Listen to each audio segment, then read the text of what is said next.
Welcome to Killer Psychologist. I'm Dana Anderson, a forensic psychologist and your host of the show. Killer Psychologist is for true crime fanatics and anyone intrigued with the dark side of psychology. Welcome, John. I'm so glad to have you here today. I'm excited because I have so many students interested in different career fields in forensics specifically. And then I met you through LinkedIn, and I was excited because you do some death investigation. And so I'd love to hear more about how you found this niche, got started, and what you do exactly. Of course. Yeah. Thanks for having me, Dana. I really appreciate it. Yeah, very glad we got to connect on LinkedIn as well. So I always like to say that I started doing forensic work accidentally and really by necessity because of my full-time job at the time. I was working at a addiction treatment facility, dual diagnosis facility in South Florida. And in South Florida, we have a very unique involuntary commitment for substance use disorder law called the Marchman Act. And the Marchman Act basically allows for concerned persons of a loved one to petition the courts to involuntarily commit their loved one to an addiction treatment facility for a period of up to 90 days. It's very unique to Florida. And so I started doing evaluations. So somebody would come in by way of a Marchman Act, usually law enforcement would take them in, and then I would have to do the assessment within 72 hours. Following that, I would submit the assessment to the court. And then if the person of concern, the patient being Marchman Acted, if they contested it, then I would have to go to court and kind of argue and give the basis for my assessment, justify the reason I was recommending treatment or not recommending treatment. So with that being said, that's kind of how I got started. And it was kind of focused around substance use disorder. And, one of the things that I thought was interesting is that I always thought that as a licensed clinical social worker, I couldn't do forensic work. That was just not kind of in my realm. I could be a psychotherapist. I could, do case management, family therapy, but I didn't realize that forensics was in my wheelhouse. And so I ended up loving going to court, which I know is probably unusual. And so is it's certainly unusual for social workers, I think probably people in general. But I ended up loving it. I loved every aspect of it. And then, so that was the extent of my forensic work, with the exception of like an occasional, DUI assessment, having to present something to the court, something simple like that, until I left to go into private practice.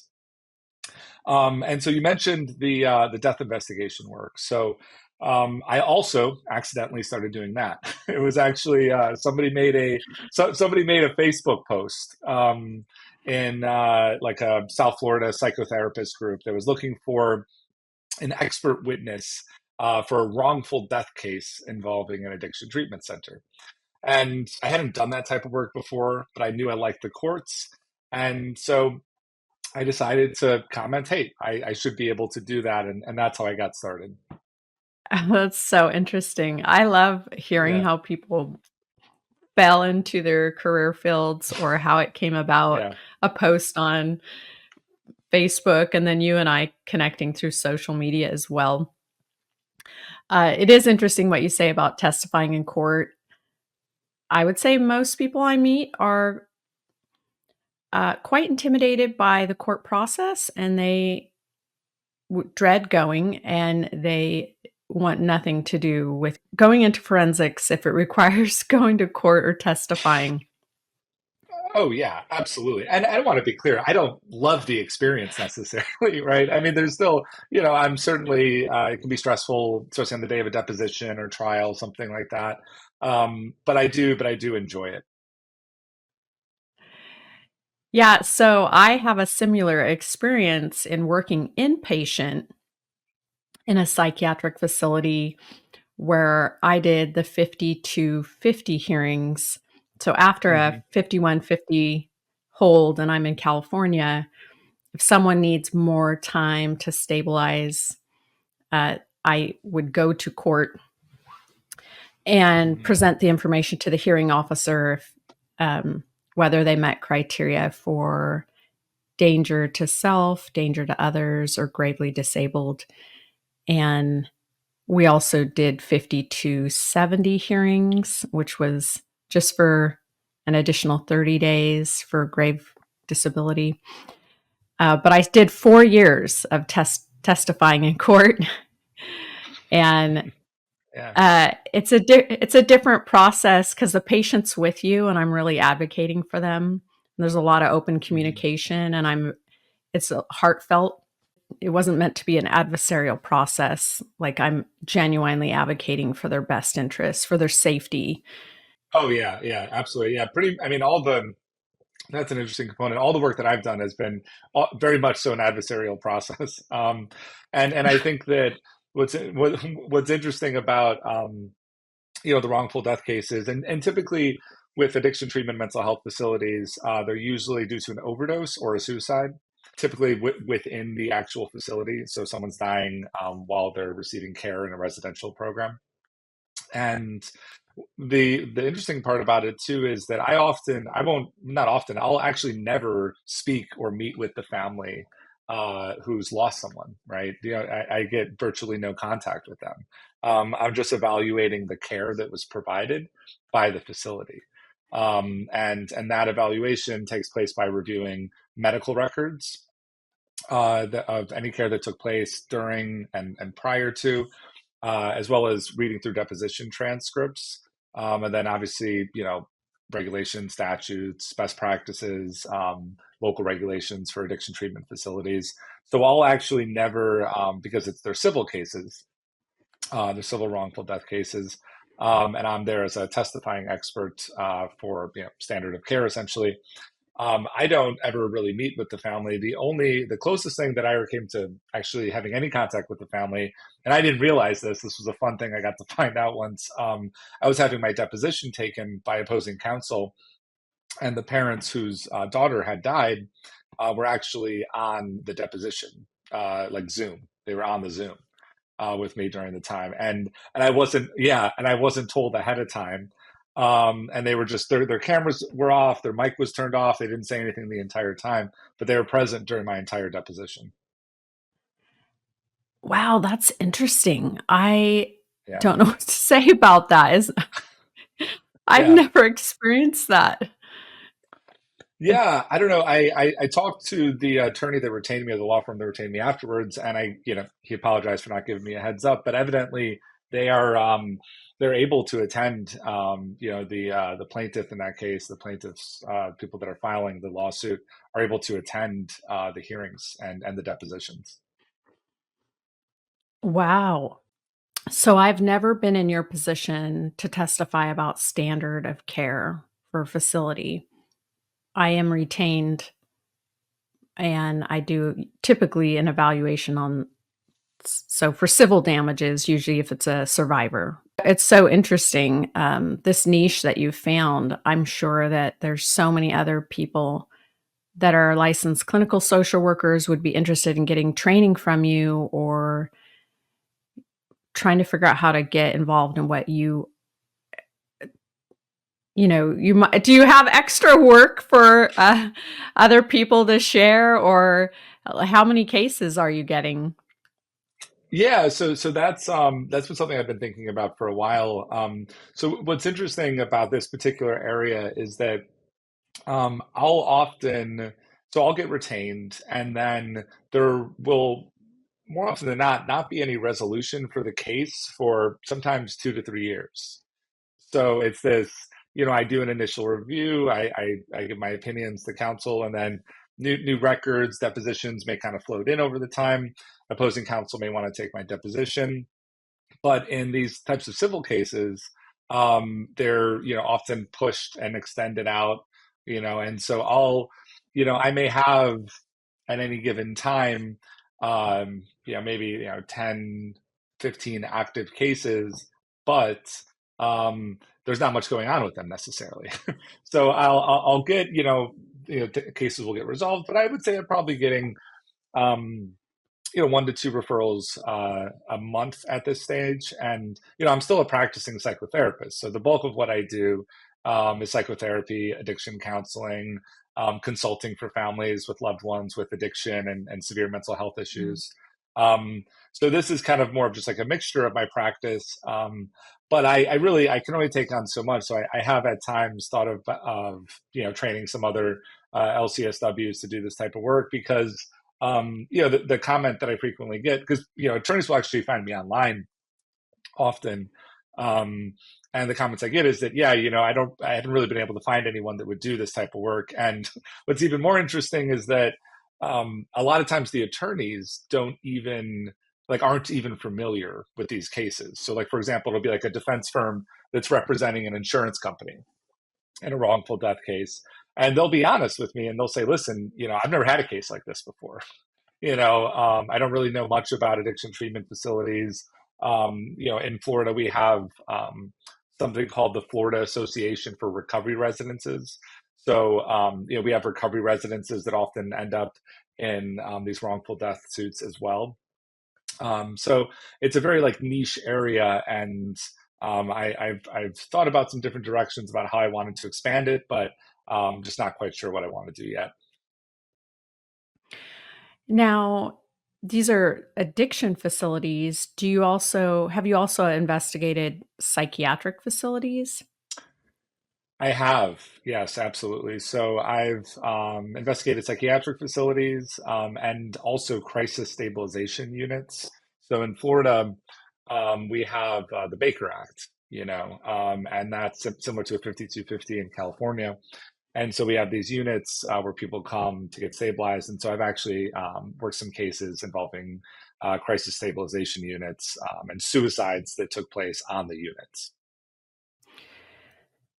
That is really interesting 'cause, working in inpatient psychiatric facilities, uh, there's some close calls, and having that experience, like, as working in there, I understand the risks. I mean, having people on serious suicidal precautions, uh, it's high liability, high risk, and there's been some dangerous times where people have, almost died in our facility. Not while I worked there, thank goodness, but, uh, yeah, there's a lot of liability for all the individuals working inside that facility, from making the treatment plan to getting the orders for meds. So, some people are on 4-point restraints, so they're in a, closed room, or they're on, Q15s, 15-minute, monitoring, or there's video on them, or the video goes off. It's so important to have qualified workers working in these settings. And I know in this day and age, a lot of companies want to take cuts, and for a lot of different reasons. And I'm sure that you've seen this. This is your wheelhouse, but companies that um, try to cut corners financially, um, I would probably pose the question to you, like, is that something you see or in these wrongful death investigations where the corporations are just cutting corners, right? You're just cutting staff. There's not enough staff to cover. There's not enough qualified individuals. You're paying some people like minimum wage to be mental health Mhm. technicians. Yeah, you're absolutely correct. And so it's a combination of things. So there's different types of facilities, I guess, would fall below the standard of care for a number of reasons. But I'll start Mm. with a lot of for-profit addiction facilities, for-profit addiction treatment facilities. I believe you're in Southern California, so you have a lot of those there as well. In South Florida, we have a ton, and what we find is that is exactly that. They're trying to cut corners, so they hire less than qualified staff. They're understaffed. The behavioral health technicians, which are essentially, they're the support staff, kind of frontline workers, often in charge of monitoring the patients. Um, they're understaffed, undertrained, underutilized, high turnover rate. Um, and because so the facility doesn't receive any outside funding, so they cut corners in that way. poor monitoring. Also, there's a lot of inappropriate admissions and discharges. So, so for example, somebody may admit to an IOP, intensive outpatient level of care, when ASAM, which is the American Society for Addiction Medicine, which is best practice in determining level of care for somebody with a substance use disorder, meaning does this person need to be in residential detox, residential treatment, intensive outpatient?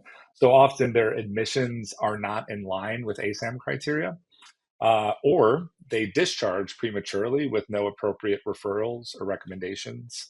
For example, I worked a couple of cases where there were administrative discharges during a hurricane in South Florida. So basically, the person's behavior warranted, the facility felt that like it warranted a discharge. And there were actually multiple cases like this.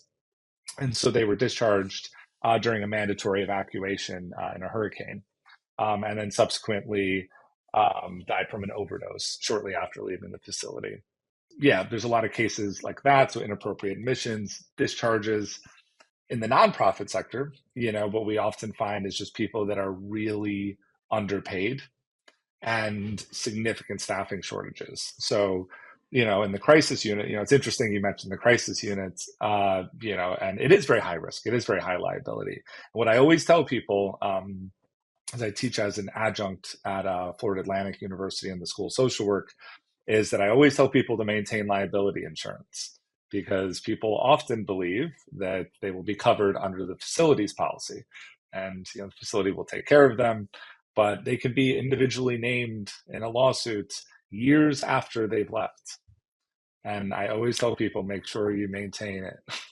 you know That's great advice. I also had additional coverage in an individual policy, and I remember my employer telling me, "Why do you have that? You don't need that. You're covered." And I go, "I have asked repeatedly to look at your policy to see what it covers, and no one's produced it in the years I've worked here, and I'm concerned." And they're like, "Well, you don't need to see Mhm. it." And I'm like, "This is making me question that you even have one."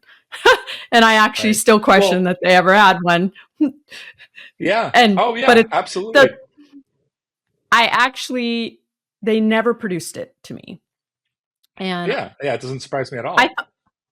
and I said, Yeah. just produce the document. My employment contract says I'm covered, so I just wanna take a peek as I'm getting Right. my own coverage. What's missing? And they never produced it to me, and I moving on, got my own coverage, and it's so important to look at the fine lines in your liability insurance, as Yes. uncomfortable as that can be, because 'cause you're like, "Oh, Yeah. nothing will ever happen."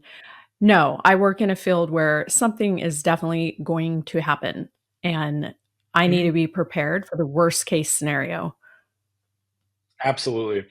I worked a case earlier on when I started doing this work, where I was defending a licensed clinical social worker who was the clinical director of a facility. And this particular facility was rampant with fraud and other bad things that um, the LCSW, the clinical director, wasn't privy to. The facility closed down, had been shut down for years. And years after it was shut down, he was individually named in the lawsuit. So not only would he not be covered by the facility's liability insurance, the facility didn't exist. So, and he was still individually named in the lawsuit for the care that he provided as clinical director while at the facility. And if he had liability coverage the entire time, fortunately, and maintained it, but if he hadn't, it could have been a much different story. Oh my goodness. Yeah. Was this a nonprofit or It was not a nonprofit. for-profit? Yeah, yeah, Okay. yeah. It was for-profit addiction treatment facility. But yeah, I actually wanted to go back to the nonprofit space briefly. So there was, in sometimes in the crisis stabilization units, it is high risk, it's high liability, and the monitoring aspect is so key. And if any of those mechanisms fail, whether it's the one-to-one Q15s, video monitoring. I've worked cases where they were short staffed, they couldn't keep a one-on-one on someone. I've worked cases where somebody, this particular individual did die by suicide, and they were left unmonitored for a considerable length of time, and there was a camera on them too. So they weren't able to check the camera. So a lot of instances like that, and it's just so important that whatever those mechanisms for monitoring are, that there's almost I like to call it like mistake proofing. A really classic example of mistake proofing that I think we're all aware of is a pill container, right? Monday through Saturday. So let's say you have to take a certain medication each day, and you take it in the morning and you take your Monday pill, and then you think, did I take my meds today? But sometimes you forget, right? It Mhm. happens so quick. Maybe you do when you first wake up. Well, if you go back and look at the Monday container, whether or not you took it. It's mistake proofing.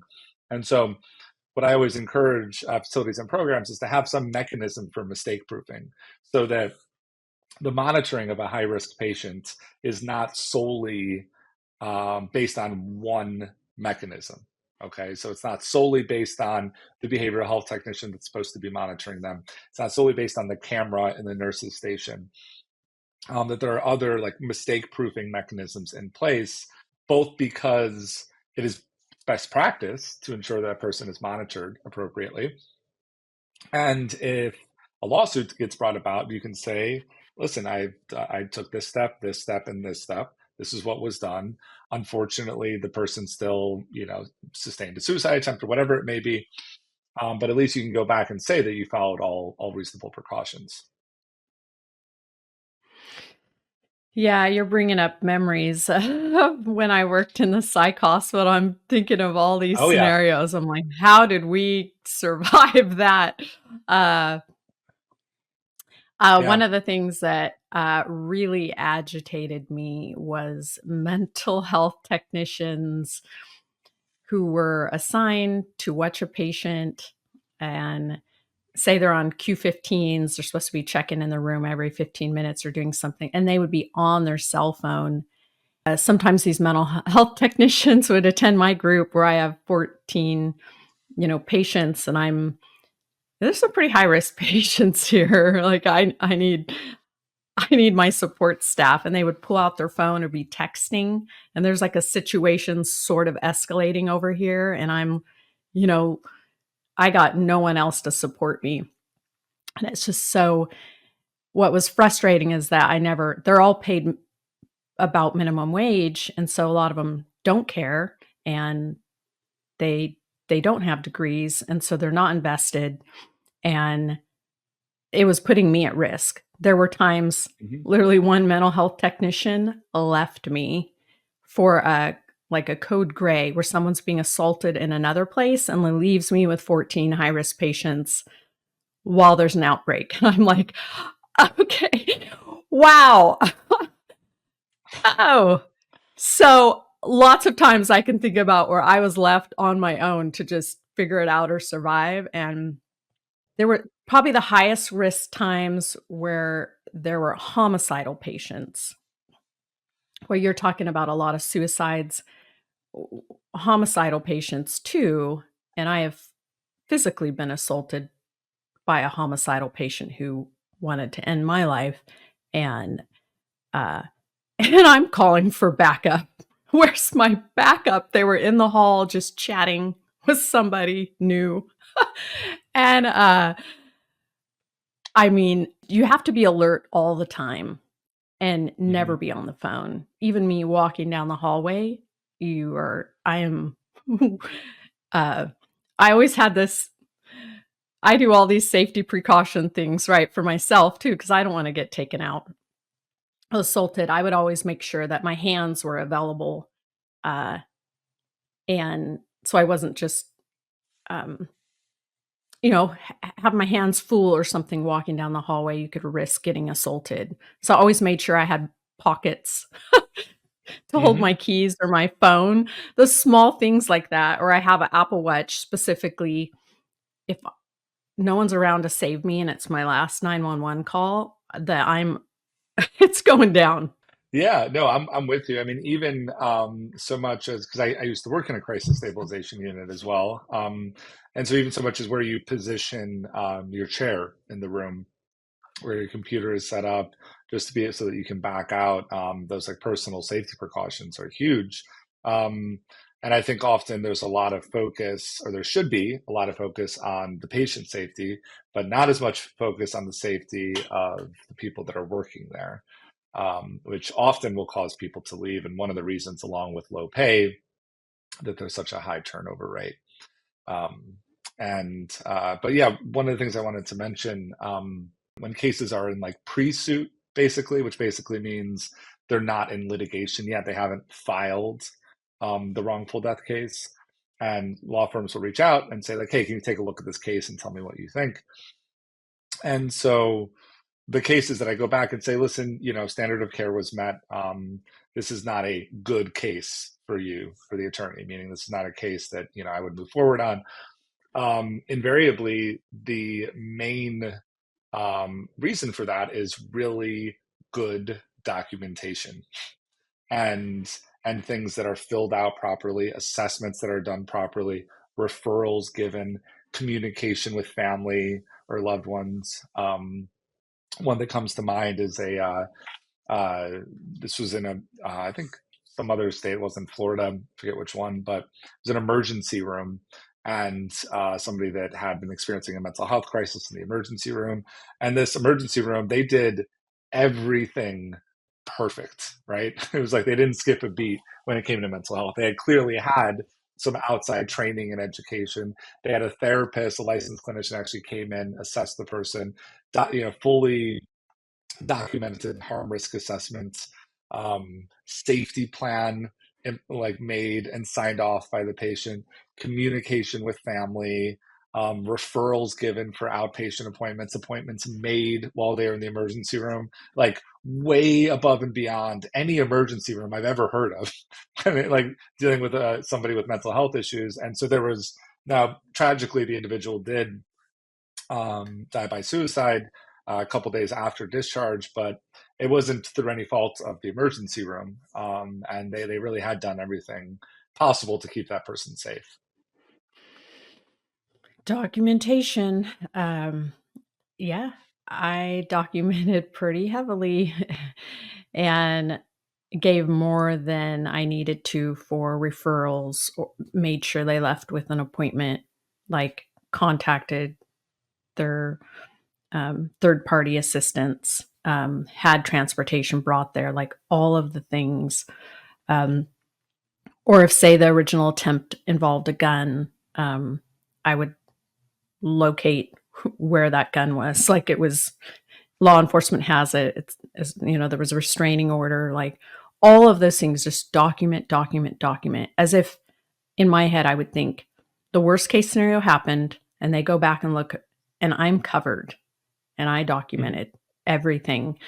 And then I would always tell some of these high risk clients, uh, as if it maybe was our last conversation we would ever have. If they went and died, or I would say, if you keep doing exactly what you're doing, you're at risk for, and I would say, like, we'd go over it together, being rehospitalized, reincarcerated, or death.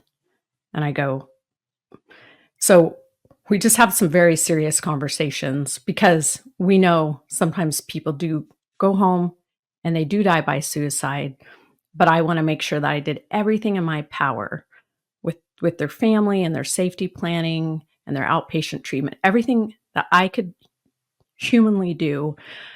Um, and to date, I haven't ever been sued or had any any problems. So I I would say I so much agree with you as far as documentation.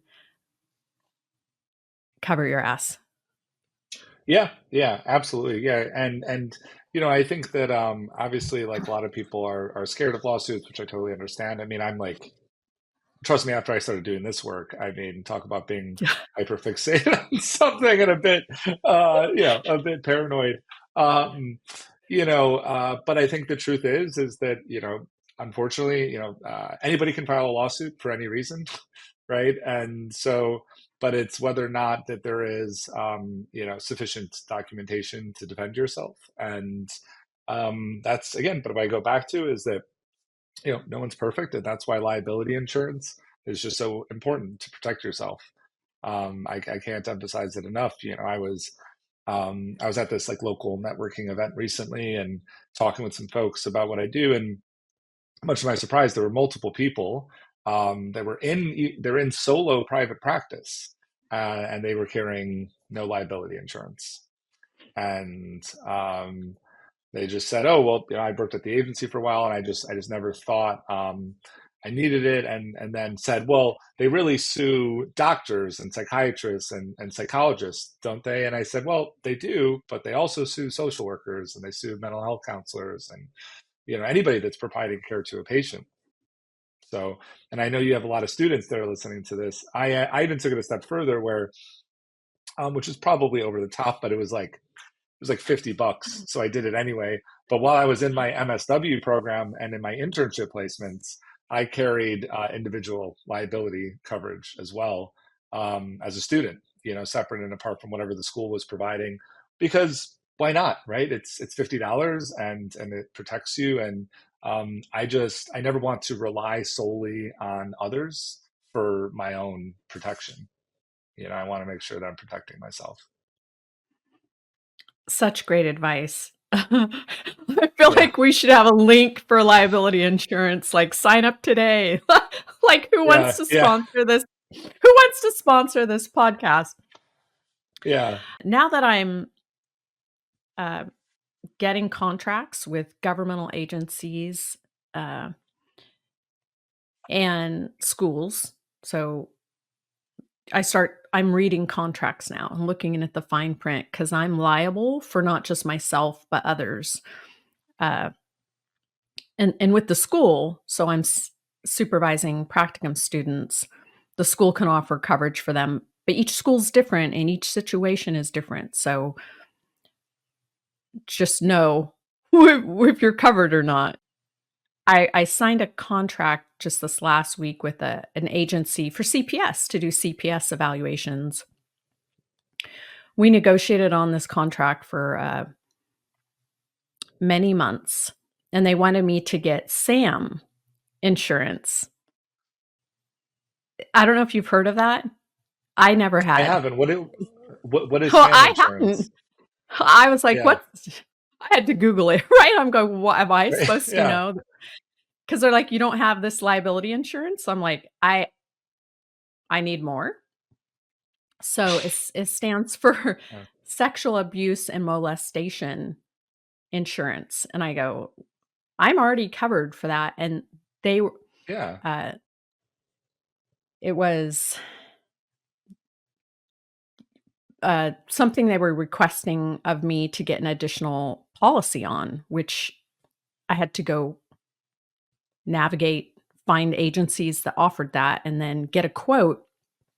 Crazy thing is, they came back with a quote of like $8,000 a year. Uh, and I said, I only did 2 CPS evaluations last year for this company, Yeah. and I charged them 4,000 a piece. So I'd literally make zero or negative dollars. So I'm not sure your help. And I'm like, I'm the one that needs to be concerned. These are the high risk people that would harm me. These are remote Right. evaluations also. So and then I contacted the company to say, is this quote right? Or are you just out of your mind? So after another month, they came back and they lowered it to like $7,000. And I said, is anyone even, what? This is out of control. And I said, well, I'm not taking this contract unless I'm not getting SAM insurance, because I said, what do I need to do to not have SAM insurance? And the agency said, well, you can't see adolescents. I go, done. I'll just see adults. But uh, that was really interesting to me. And these weren't even, I do sex offender evaluations. and sexual predator evals. Those weren't even the clients. So it's just really interesting. But I think it is important if you are working in that population, maybe you should get SAM insurance. Well, yeah, and I guess I mean I would have to perhaps check the specifics of my own policy, but I'm fairly certain, like in my own professional liability coverage, that that is covered. So I guess maybe they just wanted some additional insured. Yeah, wow, that's bizarre, and that's a insanely high quote, especially if you're doing remote evaluations. I mean, I can't imagine what you could be, but Right. And I wrote a policy on how I would, for safety, that everything, it's recorded or it's remote, all the things, checks and balances to show that I'm not a high liability. And it made no difference. wow, wow, that's bizarre. One of my concerns working in this field was if I get injured to near death, who's going to pay for that as far as like I'm the one that also needs covered. Like Hmm. Yeah. uh I think that people don't always consider that when working in this field. Like it's a high risk for me to get injured. Hmm. How many people have I worked with who got injured so severe they never came back to work? We're at high risk for assault all the time. Yeah, I mean that's why like so having like disability insurance is big, and most, especially people in private practice, like typically don't carry it. You may be able to get something from your professional liability depending on what's covered, but it certainly won't be consistent, especially if you're disabled at short term or long term. So that can be really beneficial. Um, but one of the points you mentioned I don't want to forget is about having like other people work for you, and and there's something called I don't know this is like the technical term, but for sake of discussion, it's called vicarious liability, right? Yes. Um, yeah, right. Yeah, I'm sure you're familiar with it. And a lot of times, practice owners, I think they believe that if the person is an independent contractor, that uh, they're protected, right? Because the person essentially owns their own business. But that's not true. Like as an independent contractor, even if the person's an independent contractor, at least in Florida, that does not insulate anyone at all from vicarious liability. If that person is working for your company, doing the duties for your company at the time, your practice, you can still absolutely be vicariously liable for their actions. I know. I just want to protect myself and my business, and I think you're right. So many people aren't really thinking about these things, or they just feel protected if you work for an agency. I was going to circle Hmm. back to what you were saying earlier about admissions process for these facilities. That was a common theme for problems. The emergency room that's sending patients to facility, they might just feel overwhelmed, understaffed, like needing to get this patient off the unit, out of the ER, maybe conceal some records that they have certain medical conditions like sleep apnea or a number of things. They did it all the time, and there would be certain staff that would do it. And then they show up at your facility and you're wait, they're in a wheelchair. They're not ambulatory. Right. Wow, that wasn't disclosed. So huge liability. And we would just not even let them in, like turn around and drive back, go. Like we cannot have a death on this unit. It's so high risk. Uh, and it just goes back to my sister's a nurse, and so we've been exposed to a lot of environments, the hospital, the jail. She even worked in prison where they're high risk environments, and they're frequently understaffed, and you have a lot of burnout, and we've encountered a lot of situations that are absolutely not safe, and it's it's a bit terrifying. the the risks that are involved. So many companies cutting their budgets even thinner, just barely scraping by with staff. Even when I worked in the jail, I encountered dangerous situations where I was definitely on my own to navigate this, and hopefully nothing bad happens. Um, where those facilities definitely would have been liable. Absolutely, like leaving me all alone. I mean, I just go back to when it comes to like, I had a supervisor once that told me, and it's always stuck in my head. He said that like all problems can be solved with good assessments, right? And that's, you know, maybe not all problems, but a lot of problems can be solved with good assessment, and or proper assessments, a thorough assessment. The problem is, of course, that especially depending on the units, the reason for admission, you're often just relying on what the person is disclosing to you. You don't have the time to gather external medical records, get approval from it, review it all. Especially in a crisis unit, you're just kind of like reacting to what's in front of you. And so, it's always an argument to take every precaution, possible you can. And, the jails and prisons are another side. I've started to do, more suicide cases involving jail and prison. And of course, you know, uh, the leading cause of death in prison and jail is suicide. It's the leading cause of death in any correctional institution. And it makes total sense, right? Because um, many people entering, especially the jails and certainly prison, uh, they hit so many risk factors for suicide.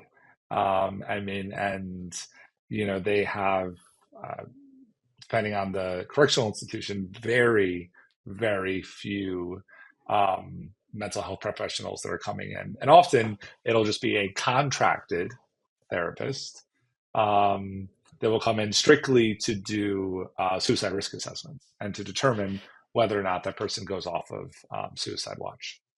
So many lawsuits going on in the jail, and I worked in the jail, so I understand.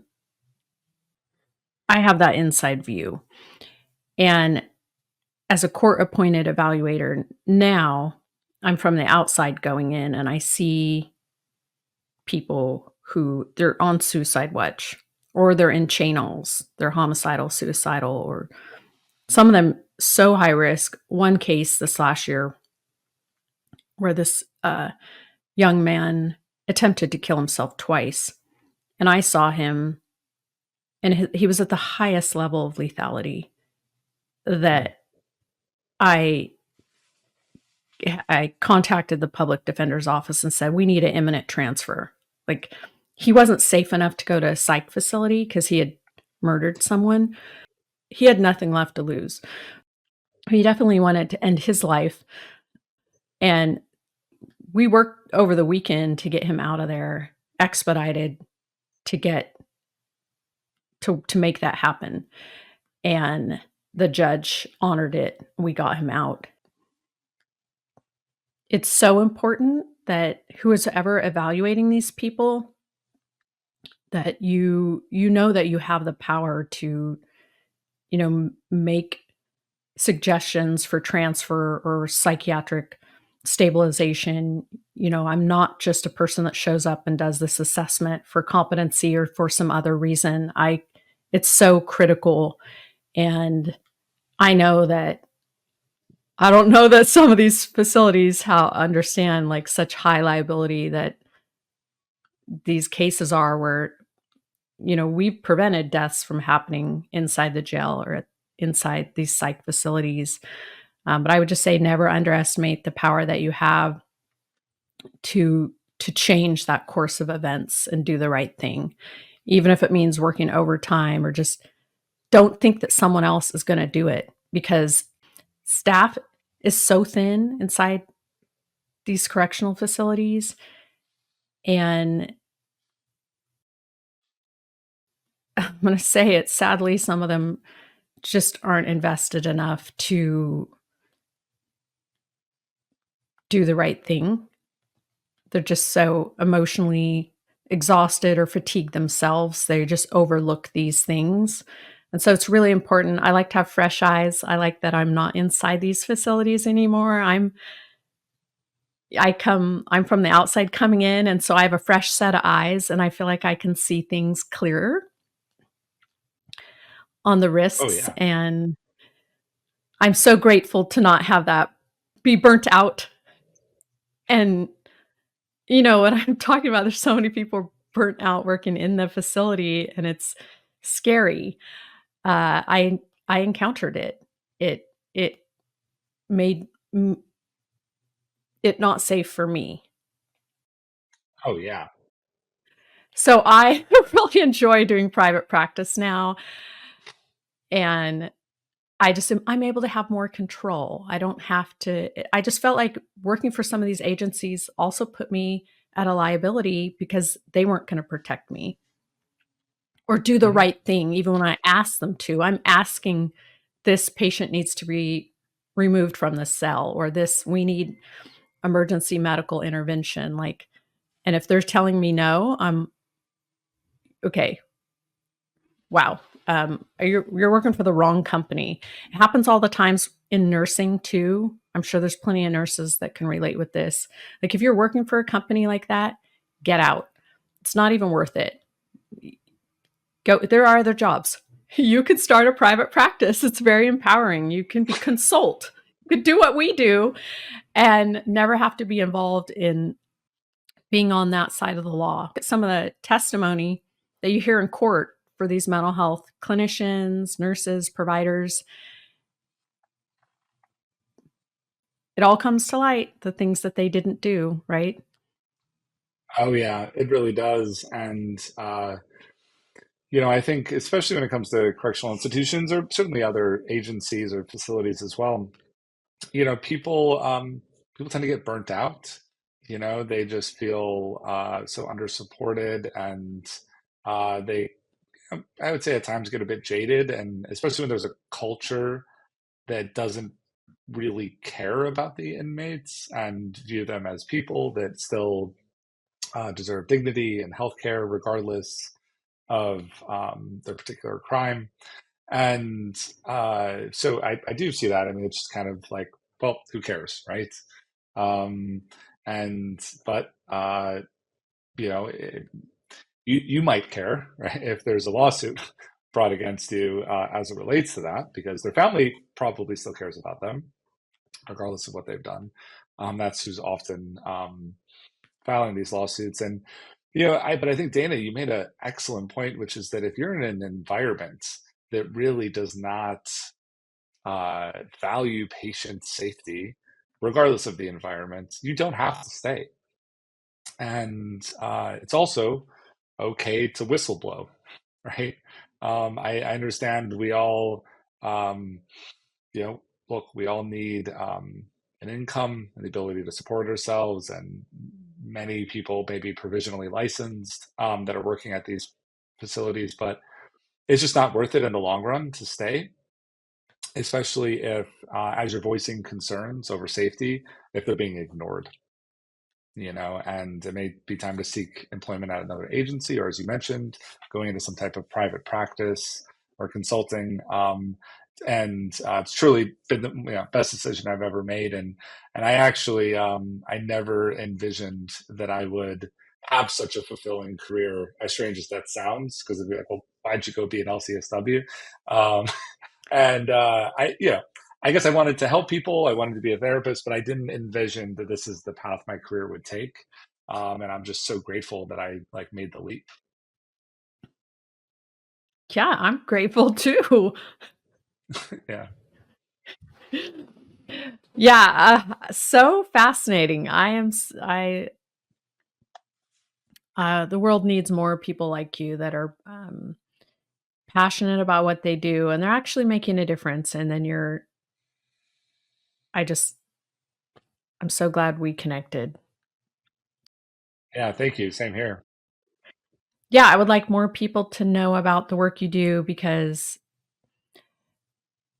as a licensed clinical social worker, there are people that have chosen that career path, but they want to get into forensics. And I I want them to know there are many ways to get into forensics, and this is an interesting path you've taken, but that's very valuable. And so a lot of people think that this is only maybe for psychologists as an expert witness, but the reality is that that's not true. I did want to ask you one last question. Are you turning in reports with this? These are Yeah, lengthy reports. Yeah. yeah. It all depends on the case. It specifically, it depends on when the cases get resolved. So I'm often not asked to write a report, but it depends on where it is in litigation. I would say for the wrongful death cases, probably maybe 30% of the cases I write reports. The others I don't. Mm. Well, I would like to only be writing 30% reports. I know that's a So big. all my case Yeah, yeah. all my cases I write reports, and it's pretty exhausting. It Probably is. the Least difference favorite part of the from what job. I do. Yeah. It's your least favorite part? Oh yeah. Yeah. It's maddening staring at the Okay. screen, referencing, editing. It's the worst. It really is. Yeah. Thank you. Someone had to say it. It is my least favorite part because I didn't dream of being a writer, sitting in my office in the dark, like Yeah. researching. I kind of want the action, right? My ideal job would be doing more consulting. So, for example, I can tell people what the problem is really Mhm. quickly and don't have to write a 20-page report with citations in it about this. I could just tell you, we could actually prevent doing this at all. Like, or you could just hire me earlier on and you could never have done that thing. So people could save a lot of money just by consulting with us. And then, Mhm. because by the time you've hired me, we've got a problem and I'm writing about it. Yep. So I wish attorneys would hire me way sooner, or they could save so much money because by the time they get to me, I'm like, wow, I wouldn't have done it this way, but here we are. So yes, I write a lot of reports. Um, but I still love private practice so much more. And I would just encourage anyone to just challenge that mentality of the 9 to 5. You don't need to take insurance or work for the government or the county or an agency. You can be retained individually. Find a good mentor, right, that can help you down that career path for if you want to start your private practice. And I would love to meet with you again sometime. We'll have to do a Q&A or something like that for students, but I appreciate all your knowledge and what you do. It's very valuable. And so I know it's going to be inspiring for so many students are like, wait, I didn't know I could do that. Yeah, absolutely. Thanks for having me. I really appreciate it. All right. Thank you, John. Thanks for listening. Killer Psychologist video episodes are now on YouTube, and you can post your responses there. For episode details and merch, check out killerpsychologistpodcast.com. And for forensic services, you can book online at psychologydr.com. That's psychologydoctor.com.